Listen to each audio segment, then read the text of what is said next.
citizens of the world. I'm Padmini Arhant, author and presenter, padminiarhant.com, prakriti.padminiarhant.com. I welcome you all to my New Year 2020 speech. Before I proceed with the topics, I wish to convey my sincere condolences to the victims of Australian bushfire. Australia has been dealing with severe bushfire that has claimed many lives, including animals in the habitat, which is unfortunate. As I mentioned earlier, in the course of Ukrainian plane crash, when the commercial flight from Tehran was brought down by Iranian missile, claiming 176 lives, that was very unfortunate and deeply regrettable. Again, loss of lives under any circumstances is indeed tragic, and it's extremely frustrating and devastating for those who lose their loved ones in such tragedies. With respect to Australia's bushfire, Australia is fairly used to bushfires. Bushfires are common in Australia, but sometimes I guess these incidents can get out of control. During such situations, the loss of lives, it could be extensive. Nonetheless, Australian authorities and firefighters are very well trained and equipped to deal with such situations, and I believe United States has extended support in that respect as well with their personnel. One would only hope that the situation is contained and brought under control to mitigate loss of lives and the damages to property and environment. Again, I express my sincere condolences to the people in Australia. Now, moving on to the topics, global economy and nuclear status. Before I proceed with these topics, I have been cited that I tend to remain in the past. I don't move beyond the past and have the tendency to cling on to the past, remark to that effect. I wish I could do that I could leave the past behind.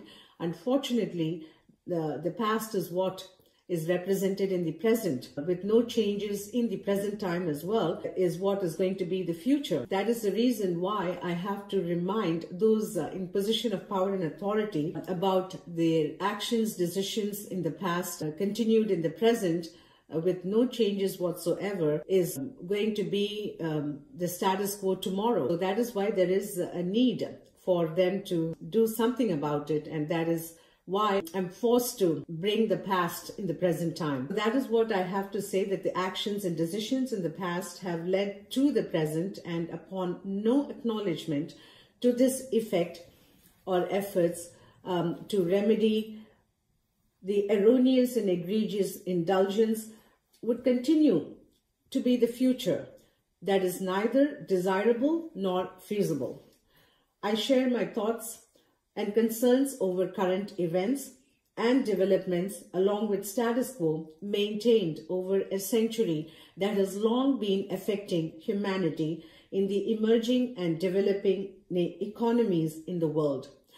The idea of supremacy prompting dominance over population in the nations forced to remain weak and vulnerable, allowing major powers having gained such status from illegal invasion and colonization, exploiting those nations' natural resources and human capital, prolonged until today through military interventions and direct economic control via free market and free trade agreements, disproportionately benefiting the multinational corporations of the Western world. When free market economy was floated under globalization, luring developing nations to facilitate foreign investments, the governments of the emerging and developing nations accommodating and implementing the foreign direct investments, that is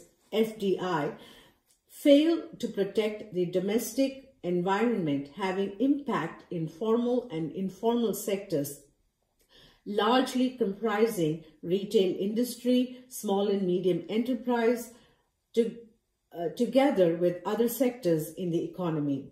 The emerging and developing nations' agricultural, farming, cattle raising, animal husbandry increasingly compromised for industrialization, in addition to foreign corporations like Monsanto exerting aggressive influence over governments, not barring displacements upon those states' farming community, resistance to any harmful products, yielding massive losses in harvest and crop reduction.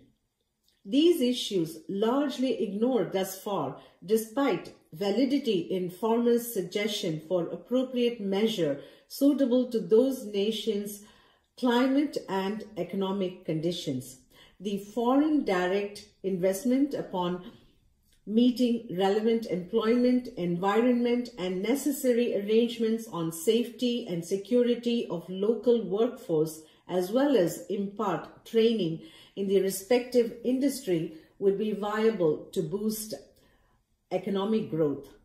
However, the emerging and developing nations' invitation to FDI should only be in areas of economy lacking in that technology, industrial know-how, and engineering to preserve the generic aspects of the domestic economy. Unfortunately, the globalization has enabled multinational corporations, MNC, monopoly of international markets against the idea and essence of free market economy, aiding fair competition and consumer options in pricing, quality, and other determining factors contributing to profitability. There is no doubt that market economy is the way for constructive and steady growth, provided equal opportunity and healthy environment for all businesses to compete effectively without having to submerge or submit to bigger enterprise and conglomerates, vigorous mergers and acquisitions prevalent in proportion to financial and market capitalization. The contemporary trend endangers free flow of economic activities and innovations subject to major corporate discretionary and privileged status. Notwithstanding the macro management of the economy under few multinationals in different sectors of the economy, whether energy, finance, banking, defense, aviation, healthcare, technology, to name a few, among the prominent players holding the key to economic prospects, not necessarily shared across the spectrum or letting mega profits to trickle down to the bottom.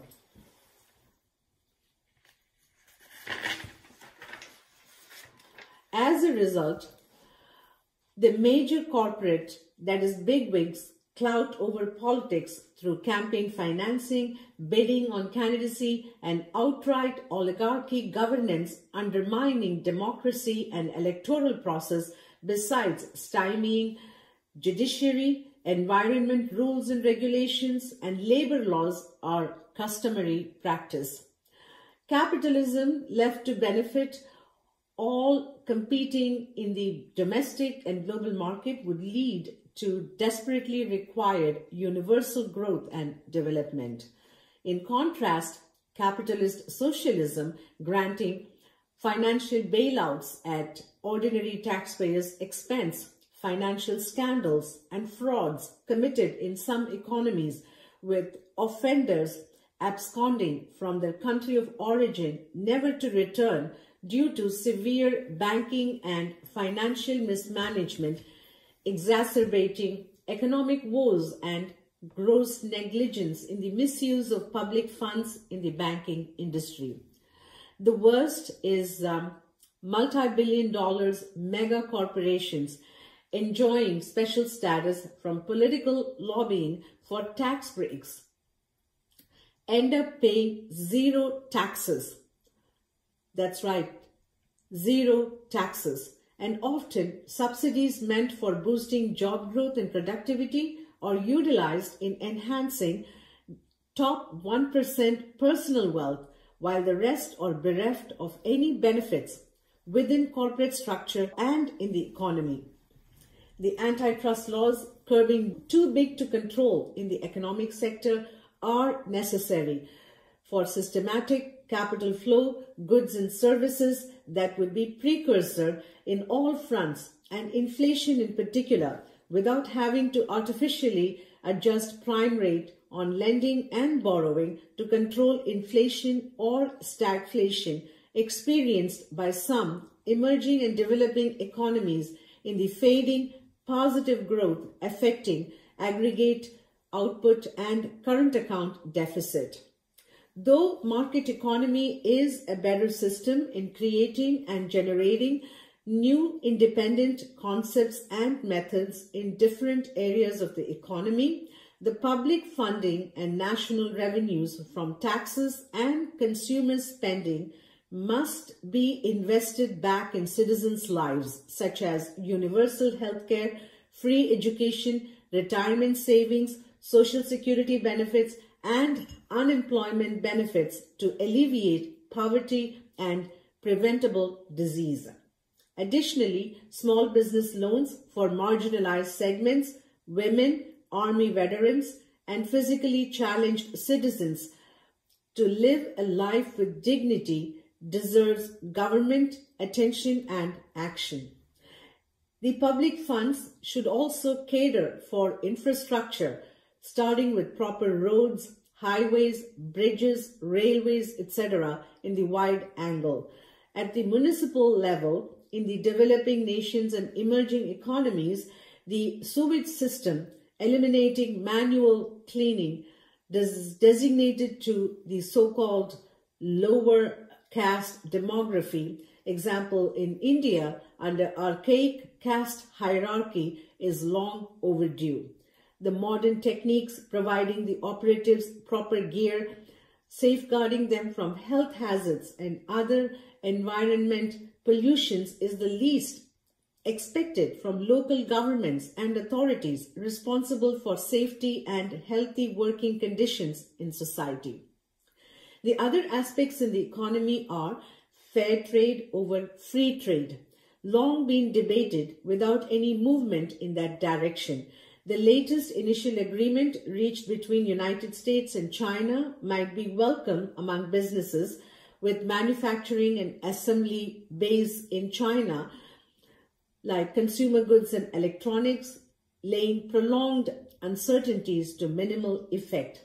China's currency, yuan, management, either in devaluation or futures market and foreign currency options trading, are trade advantage for the nation positioned as manufacturing hub in the global economy. The most favored nation status, MFN, with United States and World Trade Organization, WTO membership, are undeniably advantageous to China in clinching trade deals with nations near and far. This has been the major factor among other favorable means for China's exponential rise as economic power in the past 2 to 3 decades. China is also one of major creditors of United States and EU, together with Africa, the Far East, and other developing nations like Pakistan, Sri Lanka, and Nepal in the Indian subcontinent. The policy continues to undermine economic conditions, especially for the developing nations, unable to match China's voracity in gaining market share with diverse techniques and strategies not always conforming to global trend. There is an immediate requirement for balanced trade opportunities among all nations to maintain economic stability and sustainability in the global economy, alleviating the debt burden on economies expected to succumb to extraordinary financial constraints and debt servicing, denying them prospects for economic improvement. The economic packages and financial deals to bail out economies in EU and China's debtors are far from invigorating growth, with less or no focus on stimulus, instead centered on privatization of state-owned companies and public assets like telecommunication and utilities.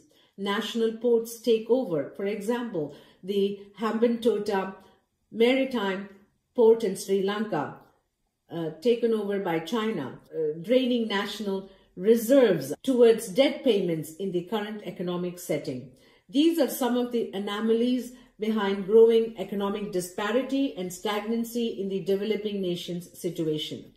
Furthermore, the financial assistance from IMF, International Monetary Fund, and World Bank bind developing nations' economy in debt cycle, burdening the present and future taxpayers in enormous sovereign debt, with no hope of revival reflected in the economic health of nations in Africa, South and Southeast Asia, Latin America, and the Middle East. Again, EU and European Central Bank, ECB, funded economies yet to recover from 2007 global economic recession, primarily due to austerity tied to funding, without any incentives for simultaneous growth requiring investments to create and retain jobs, industrial expansion, and trade facilities in the macroeconomic scale. Monetary aid from international financial authorities subject economies to stringent criteria to reduce fiscal deficit, targeting loan repayments and financial commitments, invariably stunting economic growth and productivity. The developing nations fall victims to such financial deals, leaving the population in poverty and vast majority struggling to make ends meet, with no structural planning and programs to jumpstart economy. While the lending process aggravates debt accumulation on developing nations in particular, the other dimension drowning economies is illegal economic sanctions aimed at only non-Western nations.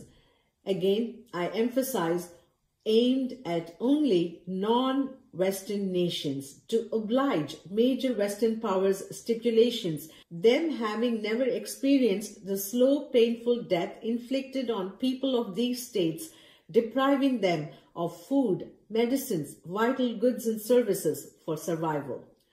Western powers, together with UN Security Council P5+1 imposed economic sanctions, is by far brutal warfare waged against the citizens of any country under the pretext of punishing governments, leaderships, or military wing, declining Western terms and conditions, favoring Western prospects and influence, transforming the state's sovereignty to vassal statehood. No Western nation subject to economic sanctions or their leaderships authorizing illegal warfare, drone strikes and terror sponsoring that have been carried out throughout history, and more so in the past decade up until now, ever investigated for gross human rights violations and war crimes, that has been tried on, again, non-Western heads of the state and their representatives from Eastern Europe, Africa, Latin America, and Asia.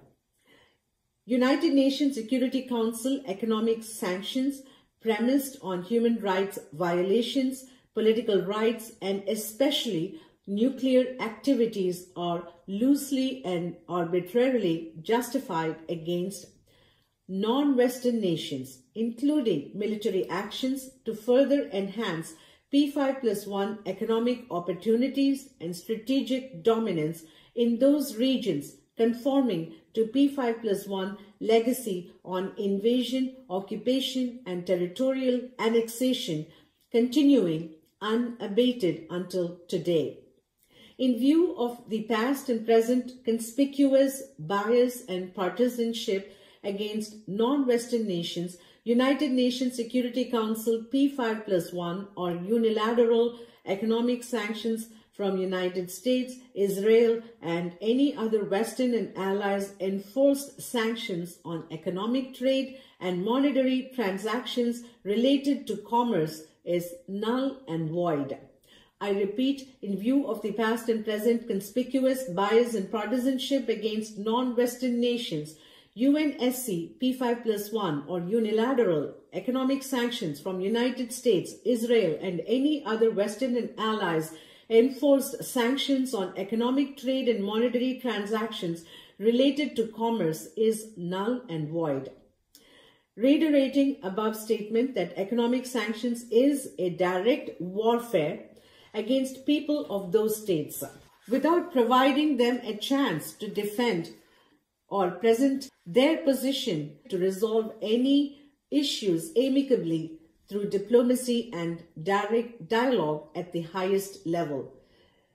In the absence of similar actions against Western nations on persistent numerous violations since economic sanctions became the pattern against non-Western nations, the population in these parts of the world unfairly pay the price with their lives, livelihood, and future.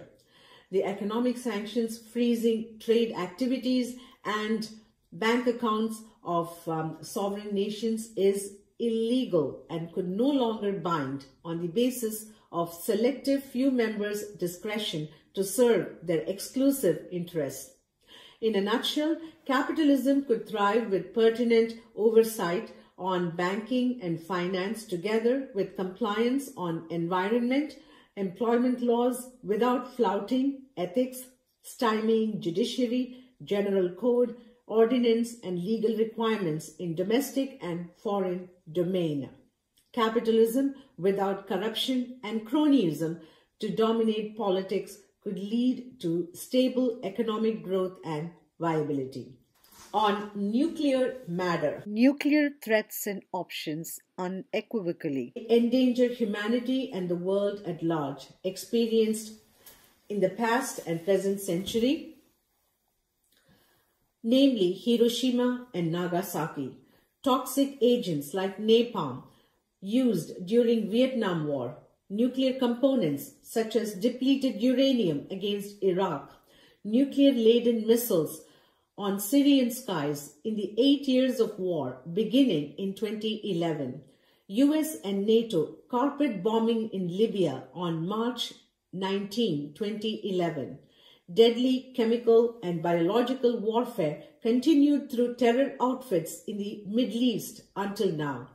White phosphorus used against densely populated residential targets in Gaza, Palestine, are some of many activities by United States, NATO, and Israel with and without UNSC, United Nations Security Council authorization, producing scores of casualties and still counting in the war zones in Afghanistan, Iraq, Syria, Libya, and Africa. Then there are short-range and intercontinental ballistic missiles, ICBM, that are in possession of nuclear powers besides nuclear submarines, instruments, and projectiles with earth-shattering capabilities at momentary notice. United States nuclear proliferation and modernization is the impetus for other nuclear powers to follow suit for nuclear readiness. The poignant factor behind nuclear arms race escalation is Republican and Democrat administrations in the White House routinely reserve the rights to, I quote, all options are on the table, end quote. That is, not barring the use of nuclear force when dealing with nations deemed adversary that cannot be dismissed as slip of the tongue from the U.S. highest office. The targeted nations in this instance are compelled to adopt appropriate measures considering United States' trajectory on the use of deadly weapons, including nuclear arsenal, as enunciated above. Upon careful, objective evaluation of nuclear status in the 21st century, the nuclear powers with unaccounted stockpiles, varying in degree and proportions, in addition to huge technological advantage, are the existential threat to global peace and security. The lack of transparency among major nuclear powers and their counterparts contributes to further complexity in nuclear armament. The Strategic Arms Reduction Treaty, START Treaty, for example, between United States and Russia, signed in 2010 and ratified in 2011, bringing the agreement to effect on 5th February 2011. The treaty aimed at measures for further reduction and limitation of strategic offensive arms was a positive step, though compliance on both sides to this effect is not verifiable, given the lingering mistrust and ongoing reservations against Russia on the purported meddling in United States presidential election in 2016. The current administration proposing trilateral nuclear arms control between United States, Russia and China is valid.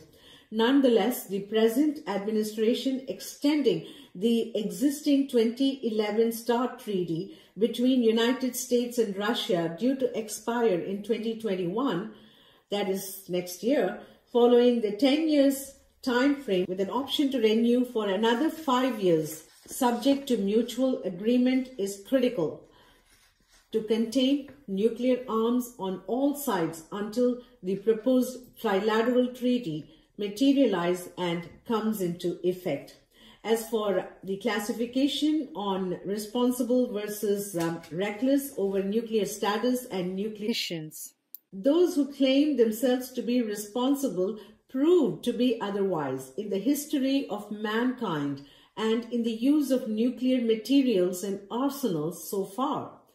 Britain's Trident nuclear program invested in ballistic missiles and submarines alongside France as a known nuclear power in Europe, other than NATO allies maintaining nuclear stockpiles as de facto nuclear states, are significant in terms of consolidated nuclear might. In the Middle East, Israel's operational nuclear weapons achieved as early as 1967 and evidently in possession of active nuclear warheads anywhere from 80 to 400, even exceeding the figure released for Britain around 215 with 120 active warheads, is a guarded secret. With no acknowledgement of Israel's nuclear status or International Atomic Energy Agency IAEA inspections on Israel's Dimona reactor, the nuclear installation near Negev Desert apparently fall under Western explanation on nuclear status in national interest. At the same time, the Western and UNSC economic sanctions against India and Pakistan upon their entry in the nuclear club for similar reasons, given the adversarial relations fostered between the two neighbors since India's partition, together with the objection to North Korea's nuclear capability demonstrated in prolonged economic sanctions and clashes in the Korean peninsula, divide the nuclear issue among Western and non-Western nuclear states, granting the former nuclear rights despite colonial legacy and invasions retained well into the 21st century. The latter, on the other hand, are characterized as radical for their nuclear status. Perhaps the same mindset prevailed when the nuclear South Africa under European rule upon gaining independence from Western occupation were forced into denuclearization. With respect to Iran, the nation, as described earlier, experimented by Western policy in displacing the democratically elected government of then Prime Minister Mohammad Mossadegh, with monarchy represented by then Crown Prince Shah Reza Pahlavi, prompting Iranian revolution shortly after, enabling theocratic governance since then up until now. Iran's status quo once again is the Western and Mideast allies' reason for the quest on regime change. Iran's authorities emphasized on any nuclear ambition as nuclear deterrence and not nuclear defiance. Iran has been placed under rigorous Western demands and nuclear constraints to abandon nuclear program in the backdrop of drastic economic sanctions costing innocent lives, with babies and children deprived of food and essentials in semblance to Western sanctions against Iraq.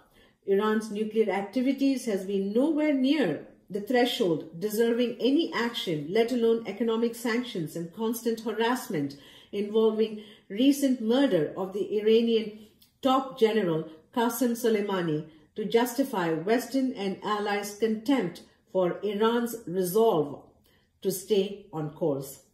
Unlike Israel and all other nuclear states combined, having had no IAEA, International Atomic Energy Agency inspection or monitoring, Iran has been isolated despite Iran remaining committed to non-nuclear status and non-nuclear proliferation, a path that is a tall order for all those nations in the nuclear club carrying out nuclear activities, conducting nuclear subterranean tests overland, underwater, and wherever possible as their entitlement. Iran signing Joint Comprehensive Plan of Action JCPOA, ironically with P5+1 and EU, the compulsive nuclear offenders in their own rights, proved in the default not by Iran but chief signatory the United States withdrawal from the accord. EU members Germany, Britain and France recent move to place Iran on notice alongside Germany and Russia agreement to maintain pressure on Iran during German Chancellor Angela Merkel's latest visit to Russia clearly defines nuclear status as P5+1 exclusive rights, while denying the nations whom they target incessantly the right to national defense. The reason the nuclear powers use to justify unjustifiable nuclear armament by them. Iran is nothing more than a scapegoat for those unable to sustain their illegal economic sanctions and continuous armed skirmishes against the Shia nation. On North Korea, the Korean affair is a convenient situation for United States' permanent military base in South Korea, Japan, and Philippines archipelago, creating the scenario for North Korea to test missiles in the face of United States troops' presence and ongoing contentious military exercise as well as naval drills on the Yellow Sea, notwithstanding the usual economic sanctions against North Korea, forcing population into starvation for decades. In the non-existing changes from the United States position in terms of troop withdrawal or minimizing military intrusion in the Korean peninsula that led to North Korea's nuclear status. Above all, the concerted effort to bereave Korean citizens on both sides from long-desired Korea reunification is viewed as threat to United States military activities and hegemonic goals. Additionally, the de facto nuclear states are Germany and other NATO allies in Europe. In the Middle East, besides Israel, Saudi Arabia's nuclear partners are United States and Pakistan, positioned to serve Saudi Kingdom's nuclear offense against foes in the region. In the Indian subcontinent, nuclear rivals India and Pakistan's hawkish elements using nuclear threats cannot be discounted. In fact, both nations were brought under the brink of nuclear meltdown during Western-favored Pakistan's ex-president General Pervez Musharraf in Kargil War in 1999. India's Prime Minister Narendra Modi, having external forces backing, that is the Western, corporate and United Nations Security Council support against India's interest, fomenting fundamentalism and polarization to strip India's secular status. Prime Minister Narendra Modi's frivolous use of nuclear threat during campaign rallies, stating India's nuclear arsenal, I quote, are not for keepsake or meant to be Diwali festival crackers, end quote, and that his government under his leadership would not hesitate to exhibit nuclear potency against Pakistan's is emulation of his Western counterparts' favorite rhetoric, all options are on the table, end quote, against specific adversaries, namely Iran and North Korea.